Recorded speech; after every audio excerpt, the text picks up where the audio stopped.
హల్లెలూయా. ఇర్మియా గ్రంథం 3వ అధ్యాయం చదువుకుందామండి. మరియు ఒకడు తన భార్యను త్యజించగా ఆమె అతని యొద్ద నుండి తొలగిపోయి వేరొక పురుషునిదైన తరువాత అతడు ఆమె యొద్దకు తిరిగి చేరునా? అలాగూ జరుగు దేశము బహుగా అపవిత్రమగును కదా. అయినను నీవు అనేకులైన వీటకాండ్రతో వ్యభిచారం చేసినను నా యొద్దకు తిరిగి రమ్మని యెహోవా సెలవిచ్చుచున్నాడు. చెట్లు లేని కొండ ప్రదేశము వైపు నీ కన్నులెత్తి చూడుము. నీతో ఒకడు శయనింపని స్థలమెక్కడ ఉన్నది? ఎడారి మార్గమున అరబీ దేశస్థుడు కాచియుండునట్లుగా నీవు వారి కొరకు త్రోవలలో కూర్చుండి ఉన్నావు. నీ వ్యభిచారముల చేతను నీ దుష్కార్యముల చేతను నీవు దేశమును అపవిత్రపరచుచున్నావు. కావున వానలు కురియక మానెను, కడవరి వర్షము లేకపోయి ఉన్నది. అయినను నీకు వ్యభిచార స్త్రీ ధైర్యము వంటి ధైర్యము కలదు. సిగ్గుపడనొల్లకున్నావు. అయినను ఇప్పుడు నీవు నా తండ్రి, చిన్నప్పటి నుండి నాకు చెలికాడవు నీవే అని నాకు మొరపెట్టుచుండువా? ఆయన నిత్యము కోపించునా? నిరంతరము కోపము చూపునా అని నీవనుకొనినను నీవు చేయదలసిన దుష్కార్యములు చేయుచూనే ఉన్నావు.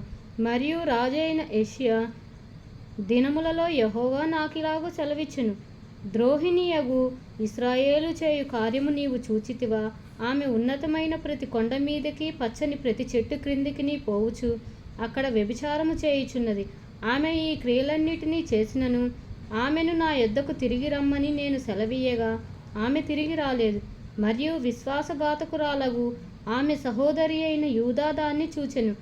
ద్రోహిణియగు ఇశ్రాయేలు వ్యభిచారము చేసిన హేతువు చేతనే నేను ఆమెను విడిచిపెట్టి ఆమెకు పరిత్యాగ పత్రిక ఇయ్యగా విశ్వాసఘాతకురాలగు ఆమె సహోదరి అయిన యూదా చూచియు తానును భయపడక వ్యభిచారము చేయుచూ వచ్చుచున్నది. రాళ్లతోనూ మొద్దులతోనూ వ్యభిచారము చేసెను. ఆమె నిర్భయముగా వ్యభిచారం చేసి దేశమును అపవిత్రపరచెను. ఇంతగా జరిగినను విశ్వాసఘాతకురాలగు ఆమె సహోదరి అయిన యూదా పై వేషమునకే గాని తన పూర్ణ హృదయముతో నా యొద్దకు తిరుగుటలేదని యెహోవా సెలవిచ్చుచున్నాడు. కాగా విశ్వాసఘాతకురాలగు యూదా కంటే ద్రోహిణియగు ఇశ్రాయేలు తాను దోషిని అని రుజువుపరుచుకొని ఉన్నది. నీవు వెళ్ళి ఉత్తర దిక్కున ఈ మాటలు ప్రకటింపుము. ద్రోహిణియగు ఇశ్రాయేలు, తిరిగి రమ్ము. ఇదే యెహోవా వాక్కు. మీ మీద నాకు కోపము పడనీయను. నేను కృపగలవాడను కనుక నేను ఎల్లప్పుడూ కోపించువాడను కాను. ఇదే యెహోవా వాక్కు.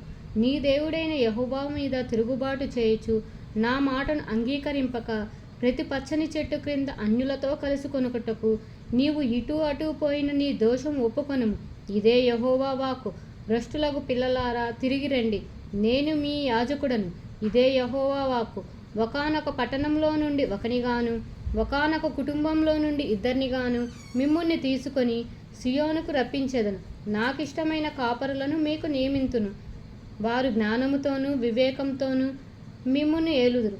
మీరు ఆ దేశంలో అభివృద్ధి పొంది విస్తరించు దినములలో జనులు యెహోవా నిబంధన మందసమని ఇకనూ చెప్పరు. అది వారి మనస్సులోనికి రాదు. దానిని జ్ఞాపకము చేసుకొనరు. అది పోయినందుకు చింతపడరు. ఇక మీదట దాన్ని చేయరాదు. ఇదే యెహోవా వాక్కు. ఆ కాలమున యెహోవా యొక్క సింహాసనమని యెరూషలేమునకు పేరు పెట్టెదరు. జనములన్నీయు తమ దుష్ట మనస్సుతో పుట్టు మూర్ఖత్వం చొప్పున నడుచుకొనక యెహోవా నామమును బట్టి యెరూషలేమునకు గుంపులుగా కూడి వచ్చెదరు.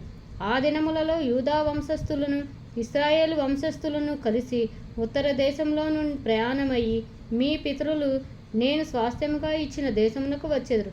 నేను బిడ్డలతో నిన్నెట్లు ఉంచుకొని రమ్య దేశమును జనముల స్వాస్థ్యములలో రాజకీయ స్వాస్థ్యమును నేనెట్లు నీకిచ్చేదననుకొంటివి?